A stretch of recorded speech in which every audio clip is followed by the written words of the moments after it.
આજે પણ રેડી થઈને દરરોજની જેમ મારું સૂત્ર મકસદ કોઈ ઓર મંજિલ કંઈ ઓર લઈને નીકળી જઈશ, કેમ કે કંઈ ડિસાઇડ જ નથી કર્યું ક્યાં જઈશ. હા, ઘણી જગ્યાએથી ઇન્વાઇટ કરવામાં આવી છે, બટ મારું મૂડ નથી કે એ જગ્યાએ હું આજે જઈશ.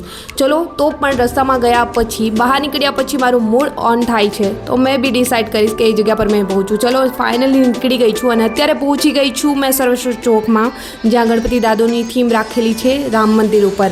તો એ જોઈ ત્યાંથી નીકળી અને આજે છે મંગળવાર, તો એક મકસદ તો હતો જ કે મંગળવારના દિવસે હનુમાનજી દાદુના મંદિરે જઈશ. તો અહીંયાથી નીકળતા હતા તો બડે બાલાજીના દર્શન કરી લીધા અને અહીંયા પહોંચી તો હનુમાનજીની કથા ચાલુ હતી. તો ચલો ક્યાંય જગ્યા તો ન મળી, પણ હનુમાનજી દાદાની કોઈ વાત કરતા હોય અને ત્યાં હું ન ઊભી રહું એવું તો બને જ નહીં. તો જ્યાં સુધી અહીંયા કથા ચાલુ રહી ત્યાં સુધી હું પણ ત્યાં ઊભી રહીને કથા સાંભળવા ઊભી રહી જ ગઈ. અને ખાસ કરીને મારે જે સાંભળવું હતું એ જ ગુરુજી અત્યારે વાત કરી રહ્યા હતા હનુમાનજી દાદાની. તો મને તો વાત સાંભળીને ખૂબ જ મજા આવી. કથા સાંભળી અને ત્યાર પછી ચલો અંદર બડે બાલાજીના દર્શન કર્યા વગર તો મેં અહીંયાથી નથી જવાની. તો ફટાફટથી અહીંયા મંદિર પર અંદર આવી ગઈ.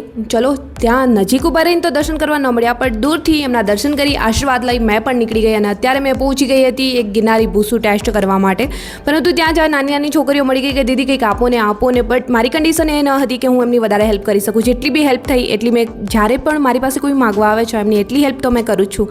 ત્યાર પછી અહીંયા ગિરનારી ભૂસું મેં ટેસ્ટ કર્યું અને એ પર્સનલ વિડીયો તમારી જોડે શેર કર્યો છે. તમે બી ક્યારે નથી ટેસ્ટ કર્યું તો જરૂરથી કરજો. ત્યાર પછી અહીંયા એક માર્કેટ પર આવી ગઈ. તો અહીંયા છે ગણપતિ દાદુની બહુ બધી મૂર્તિઓ વેચાતી હતી, બટ મારે તો ગણપતિ લેવાના ન હતા કેમ કે મારા ઘર પર છે, એમની જ પૂજા હું કરું છું. ત્યાર પછી આવી ચમત્કારી હનુમાનજી દાદુના મંદિરે. અહીંયા પહોંચી તો આરતી તો થઈ ગઈ હતી, બટ કોઈ નહીં, ચલો ચમત્કારી હનુમાનજી દાદુને બધી વાત બધી ફરિયાદ કરી અને ત્યાંથી દર્શન કરી એમના આશીર્વાદ લઈ હું ત્યાંથી નીકળી ગઈ. અને અહીંયા આવીને પહોંચીને તો લાગ્યું કે ચલો માનવતા તો હજી જીવે છે, કેમ કે અહીંયા મેં જોયું કે ટ્રાફિક પોલીસ નથી, પરંતુ આ આમ આદમી આપણા જે પણ લોકો છે અંકલ બધા સાઈડમાં ઊભા રહી અને 5-6 લોકો છે આટલી ભયંકર ટ્રાફિક ગોંડલ ચોકડી પર હતી એમને ક્લિયર કરાવી રહ્યા હતા. અને ચલો એમની જોડે જોડે આજનો મિની વ્લોગ પણ અહીંયા જ કરીશ સમાપ્ત. જલ્દી મળીશું મારા ન્યૂ